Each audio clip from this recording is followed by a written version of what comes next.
Hello students. तो अब हम लोग क्लास 11th के इस पहले चैप्टर सेट्स की शुरुआत करते हैं। तो sets basically is a collection of objects. To be precise, set is a well defined collection of objects. तो इस सेट को बताने से पहले मैं ये वर्ड ऑब्जेक्ट के बारे में कुछ बातें क्लियर कर दूं। कई बार मैं ये वर्ड यूज करूंगा ऑब्जेक्ट, कई बार ऑब्जेक्ट की जगह मैं यूज कर लूंगा ये वर्ड मेंबर्स, या कई बार मैं इसको कह दूंगा एलिमेंट्स। ये एक ही बात है। तो set is a well defined collection of object. इसका मतलब जो भी मेरा ग्रुप बन रहा है उस ग्रुप के मेंबर्स क्या हैं वो वेल डिफाइंड होने चाहिए। जैसे अगर कोई मुझसे ये पूछे कि 2015 वर्ल्ड कप में इंडिया की टीम में कौन कौन से मेंबर थे, तो ये एक वेल डिफाइंड कलेक्शन है।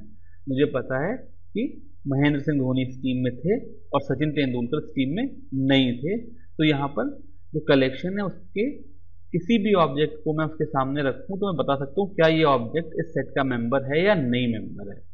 लेकिन इसके अपोजिट अगर मैं ये वर्ड यूज करूं कि 2015 वर्ल्ड कप के टॉप 3 बॉलर्स कौन से थे, तो यहां पर डाउट आ जाएगा। बिकॉज टॉप 3 बॉलर में आप किस क्वालिटी के बेसिस पे किसको अच्छा मानते हैं, किसको खराब मानते हैं, ये फिर क्वेश्चन मार्क क्रिएट कर देता है। अगर इसके अपोजिट कोई मुझसे ये पूछे कि 2015 वर्ल्ड कप में टॉप 3 विकेट टेकर बॉलर्स कौन से थे, तो फिर से well defined set of object हो जाएगा। तो जब भी मैं सेट की बात करूंगा मैथमेटिक्स में, तो it will be a well defined collection of objects and numbers या एलिमेंट्स।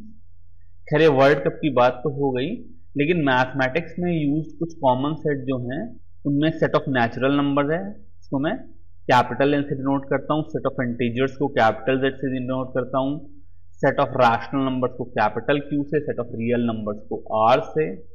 जेड प्लस, ये जेड के ऊपर जो मैंने प्लस साइन लगाया है, this set of positive integers.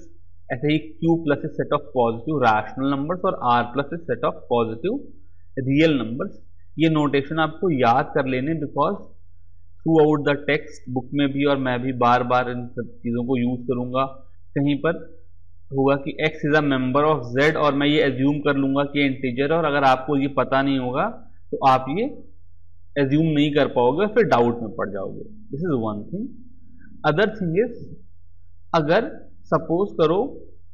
Suppose करो मेरे पास कोई एलिमेंट है x which is a member of या एलिमेंट ऑफ z, तो इसको मैं x बिलोंग्स टू z लिखता हूं। ये साइन जो है, इस साइन का मतलब है बिलोंग्स टू, इसका मतलब x is a member of z। और अगर सपोज करो मैं कहीं पे लिखूं y और इस सिंबल के साथ z, तो इसका मतलब है y does not belong to z। तो ये बिलोंग्स टू और डज नॉट बिलोंग टू, ये दो सिंबल आ गए, इनको भी हम समझ लेते हैं। अब इस बेसिक इंफॉर्मेशन के साथ आगे चलते हैं। तो जब मैं रिप्रेजेंटेशन ऑफ सेट्स के बारे में बात करता हूं, तो दो तरीके हैं किसी सेट को रिप्रेजेंट करने के। एक है रोस्टर और टेबुलर फॉर्म, और दूसरा है सेट बिल्डर फॉर्म।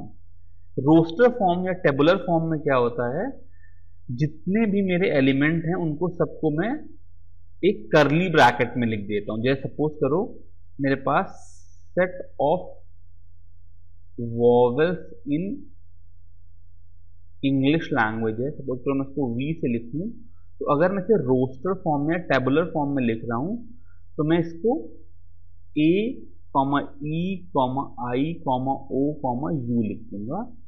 जितने भी मेंबर हैं उनको मैं कॉमा के साथ स्पेस करके एक साथ लिख दूंगा और इसको पूरी चीज को करली ब्रैकेट में क्लोज कर दूंगा। ये जो फॉर्म है सेट को रिप्रेजेंट करने का, ये रोस्टर या टेबुलर फॉर्म कहलाता है।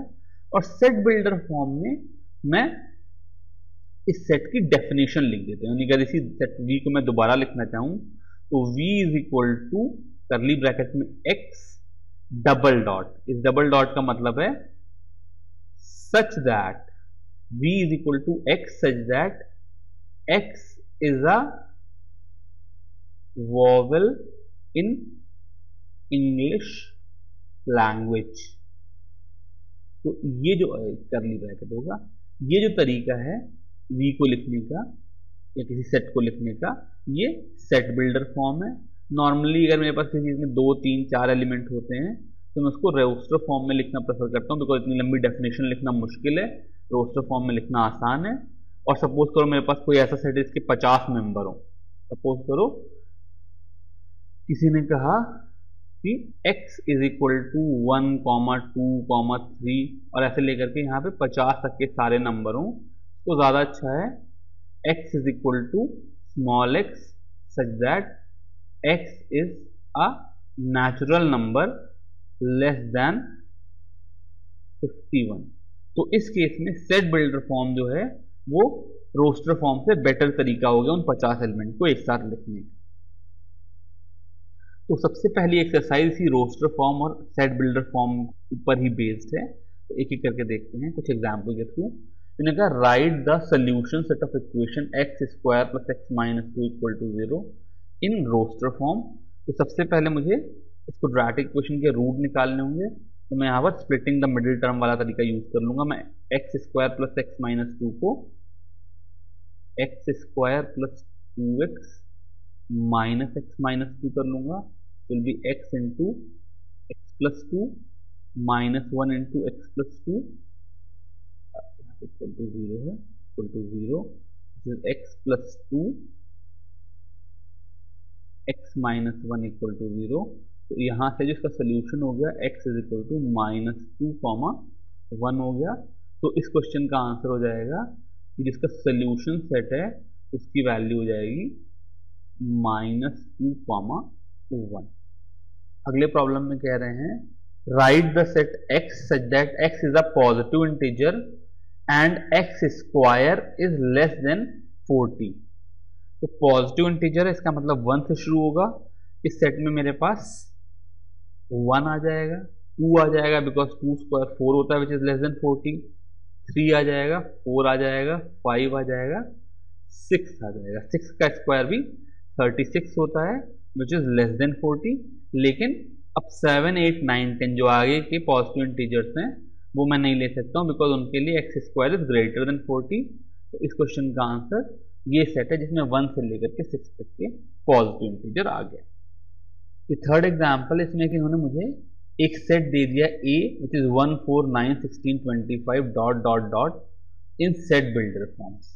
अब पहली बात तो ये इन्होंने डॉट डॉट डॉट कर दिया, उसका मतलब ये है कि मैं इस सेट से इन्फर कर लूँगी, जैसे 1 जो है वो 1 का स्क्वायर है, 4 जो है वो 2 का स्क्वायर है, ऐसे 25 5 का स्क्वायर है। उसका मतलब इसका अगला एलिमेंट 36 होगा, 49 होगा, उसके बाद 64 होगा, 81 होगा, सो ऑन सो फोर्थ, और ये चलता चला जाएगा। तो इस सेट को जब मैं सेट बिल्डर फॉर्म में लिखूंगा तो मैं लिख दूंगा A is equal to x such that x की क्या प्रॉपर्टी है कि x is square of a natural number.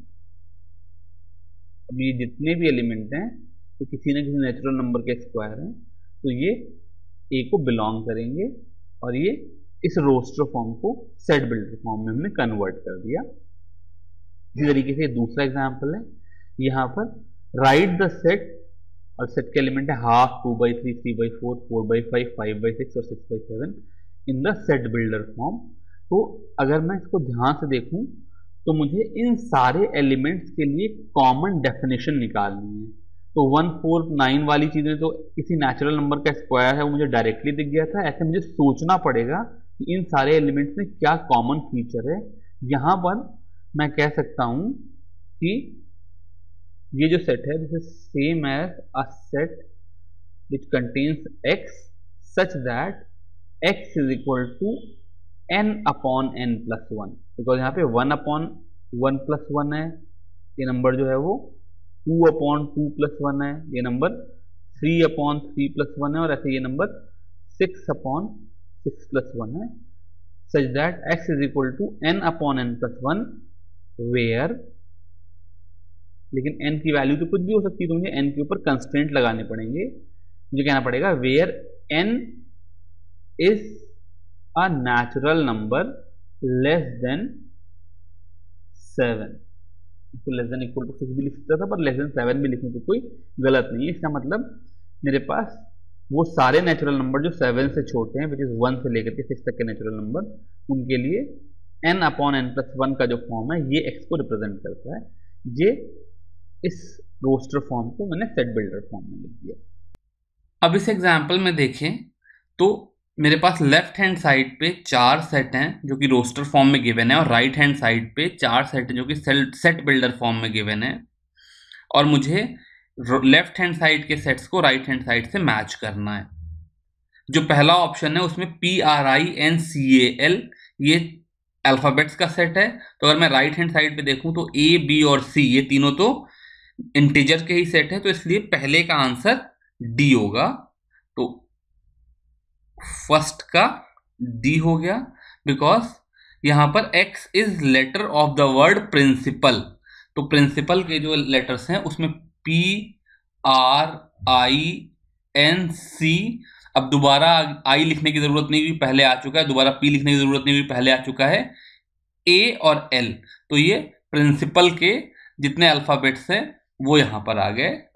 Option 2 को देखें तो ऑप्शन 2 में लेफ्ट हैंड साइड पे 0 एक ही एलिमेंट है। अब ABC को देखते हैं।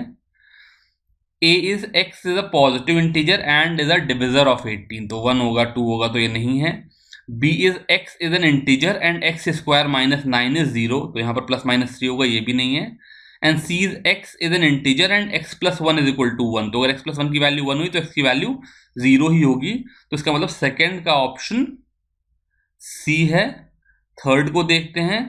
थर्ड में ये 1 2 3 6 9 18 ये एलिमेंट हैं जो कि क्लियरली ये ऑप्शन ए वाले हैं, बिकॉज अगर मैं 18 के सारे डिविजर देखूं तो वो 1 2 3 4 5 नहीं होगा, 6 ऐसे 7 8 नहीं होंगे, 9 और फिर सीधे 18 ये एलिमेंट होंगे। तो थर्ड का ऑप्शन हो गया ए, और फोर्थ का ऑप्शन ऑब्वियसली बी ही हो जाएगा, एक ही चीज बची है। वैसे बी जो सेट है ये है x is an integer and x square minus 9 is equal to 0, तो इसका मतलब x square is equal to 9 है, x is equal to plus minus 3, और फोर्थ भी x is equal to plus minus 3 है। इस तरीके से ये चारों ऑप्शन क्लियर हो गए।